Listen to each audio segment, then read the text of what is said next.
somebody who did get to watch the WNBA All-Star game in person this weekend. I was stuck watching it on TV yesterday, but my friend Danielle Robay, who's out in Chicago, is now kind enough to join the show here on the Mercedes-Benz Vans phone line. How is Chicago? Are you still out there? Ben, what's up? It's so good to hear your voice.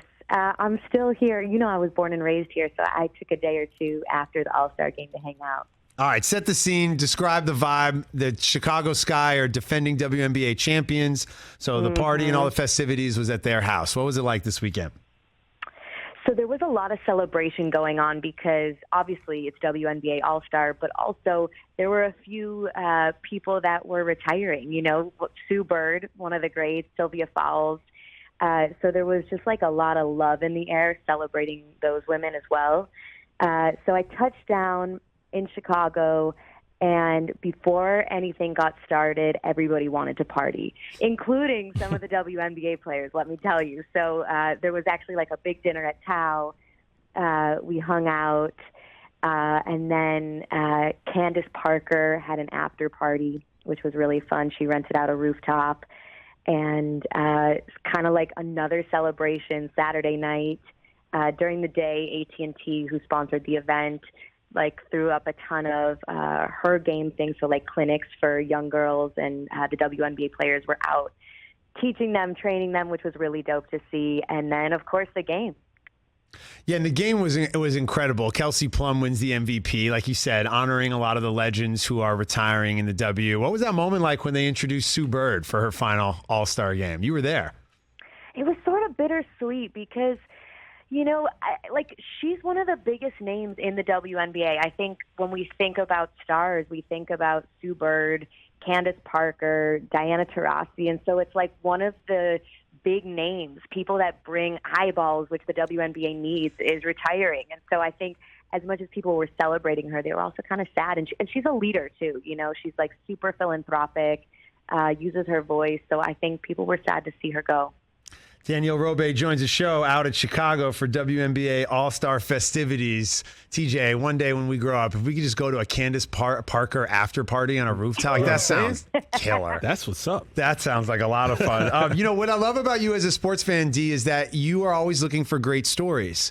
And it's less the X's and O's and who won the game, but more finding great stories. What are some of the stories you kind of found in the WNBA from being around the game and the culture this weekend? Oh, that's such a good question. You know, people were really talking about how the WNBA doesn't get enough coverage. So women's sports in general receives only 4% of media coverage, sports coverage, and 4% is really kind of a wild number. I think that everybody was trying to figure out, like, how do we brand these women as stars, almost as celebrities outside of the WNBA to get more eyeballs on the game? Can I be super honest? No, please lie to our audience. No, what? Tell the truth. I don't want to lie. So I felt a little bit bummed out watching the game.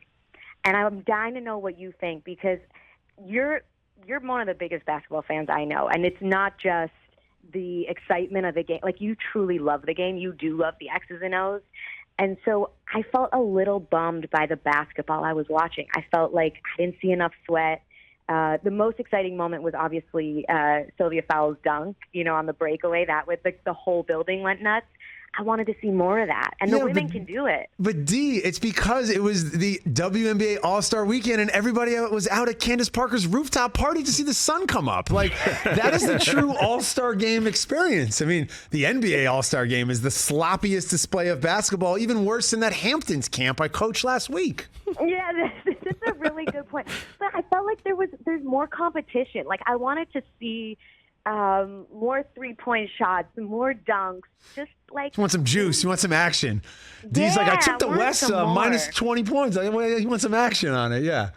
I think, this is such an opportunity for them, for the whole league, to get more eyeballs. I don't know. I'm not sure it succeeded in what they were trying to accomplish. Danielle Robay joining the show, covering all the festivities out in Chicago for the WNBA All-Star Weekend, looking for serious hoops come All-Star Sunday. I love it. And the same thing in the NBA. Like, honestly, Anthony Davis playing volleyball out there for 2 hours, they call it All-Star game. You get to work with AT&T, and you cover a lot of these cultural events and these kind of gatherings and stuff. You and I reconnected at Summer League a few years back. Walk me through what exactly, and I mean this in all sincerity, like, what do you do for them? You just get to go and hang. Ben, my dad actually asked me the same question this morning at breakfast, so I'm prepped for this answer.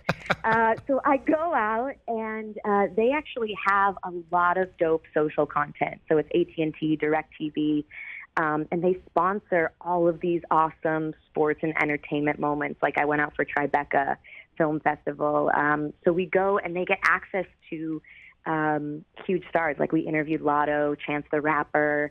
I had the WNBA players on the carpet before the concert started. And then I cover it on social for them. So it is really fun. I get to go to these events and enjoy, but I'm sort of the eyes for everybody that's not at the event and try and cover that story. It's a great gig, and I hope you get your agent like a wonderful gift basket every holiday season, because you got to keep that going. Getting to go to the coolest events and hang out and get all access. It's amazing. You said the vibe at the W was all about how to get more coverage for the game and for these women who are out here as incredible athletes playing at the highest level. Obviously, everybody is keeping Brittney Griner top of mind, and you can feel her presence out at All-Star Weekend this year. Talk to me a little bit about some of the conversations you had with people out there about what she's going through right now. It's interesting. A lot of those conversations were behind the scenes. I think that in terms of the actual weekend, people wanted to keep it really celebratory. Behind the scenes, all the women were talking about her. They're really worried, really concerned. I know that after the game, they had a moment for her that I think meant a lot to the women and to everybody watching, because you can't ignore what's going on. I do have hope that she's coming home. I think as soon as she pleaded guilty, that was a positive sign. What did you think? I agree with you on that. I think her pleading guilty, I think, will move this case forward. And I think because, I don't want to get into too many of the details, but because of what she is being charged with, I think it'll come out that the severity of her punishment will not be as serious as she had if she had contested the charges. Yeah, exactly. It was cool to see the players wear the Brittney Griner jerseys during the second half. That was a big move. It's a moment. It's a big moment. Yeah, absolutely. And I hope it does them good, and we get her home safely and very soon. Dee, in addition to covering all the All-Star festivities for AT&T, for hosting now over at the Val over on E! News and E! and IMDb, you also have, it's not a board game, it's a card game, or how do you describe Question Everything? Ben, I got to get you one. You don't have one in your hands? I don't have one right here. I have a magic 8-ball that doesn't work in my hands, and I feel like your Question Everything would be far, far better than this. Yeah, this card game doesn't tell the future, but it does help you get to know your closest people. So, unlike you, we ask questions for a living, and so I thought, let's put this in a game so everybody can play and ask questions, get to know themselves better, get to know their closest people better. Larry King was a huge mentor of mine, and he was one of the most innately curious people I had ever met. I would sit down for breakfast, and he'd be like, why'd you order blueberries? Does your dad like blueberries? Who in your family like he just, the little minutia. And learning from him really made me realize the importance of questions, even detailed ones. And so this game is 52 questions for deeper conversation. Some are light and fun. Some are deeper and more reflective. But, I played with my mom and dad this weekend. I played with some of the influencers at the party. I gave them out, and we were all laughing and crying. It was really fun. Danielle Robay joins the show. I just love the idea of you sitting with the late Larry King and Nate Nowles, and he's talking produce with you.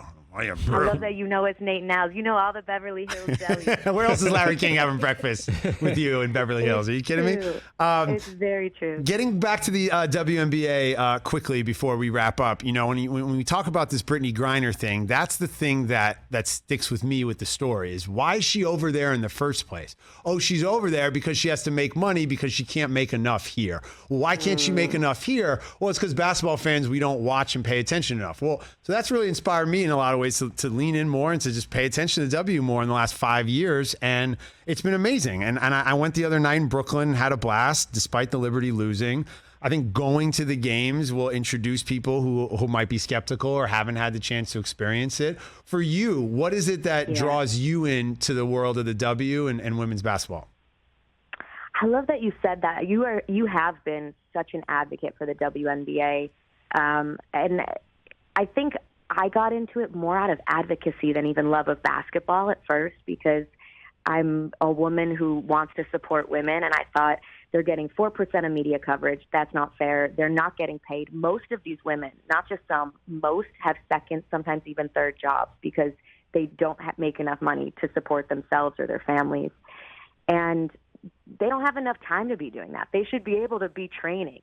So it started out of advocacy, and then as soon as I started watching, I was like, if you love basketball, you love the WNBA. It's all the same. You know, I interviewed Renee Montgomery a few months ago, and she said the same thing. The skill set is there. These women are so talented.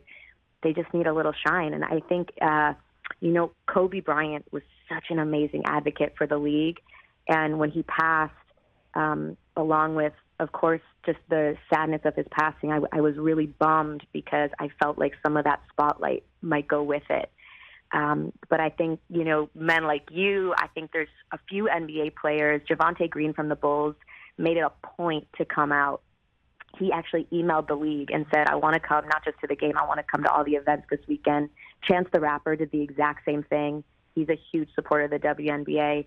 I think the more men that we can get out to support, the more shine the WNBA will get. I'm here for it. Real hooping. I love it. I'm excited to go see the Sparks when they come back to New York in 2 weeks, and I hope we get to cross paths in real life. Thank you so much for taking some time away from the fam out in Chicago to hang out with us.